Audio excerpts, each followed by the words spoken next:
Entropy and Order е вдъхновена от култ лидери и езотерика.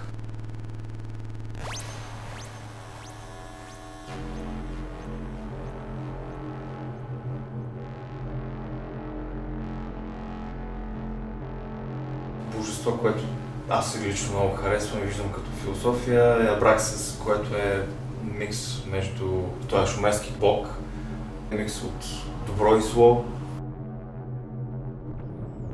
Entropy and Order е втората ми самостоятелна изложба, която е в един типичен cut and paste мой стил, но този път разликата е, че съм използвал цвят, нещо, което рядко правя, но може би беше крайно време да се случи.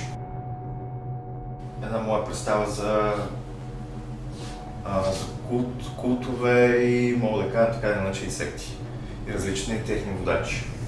В повечето случаи съм избрал едни интересни личности, интересни, разбира се, в рамките на провокация и мисля, че в защита и в тематиката. Едно движение от САЩ, The Church of Euthanasia, църквата на евтаназията, където по-скоро е секта, така казана, която иска да изгради баланса между човека и земята, тъй като според тях планетата е прекалено населена и трябва една голяма редукция да направим. Както като Human Extinction, Like Still Can и People Not Animals. Една такава идея да контролираме популацията си. В едно хубаво жълто Шоко Асахара, японски водач на култ и терорист. Японска секта, която е била толкова крайна, че са пускали газ зелен в токийското метро, където са взели доста жертви. The Process Church of Final Judgment, основана от Робърт и Кримсън, където става дума, че Бог и дявол са едно и също.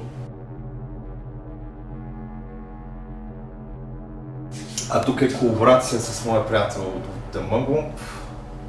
Всеки е избрал определени изображения. Мисля, че може да се разбере между него и моя стил.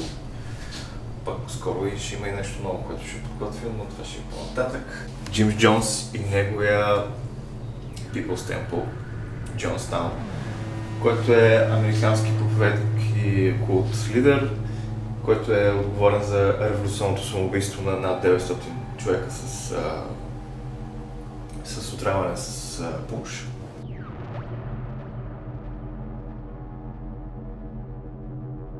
Здраве!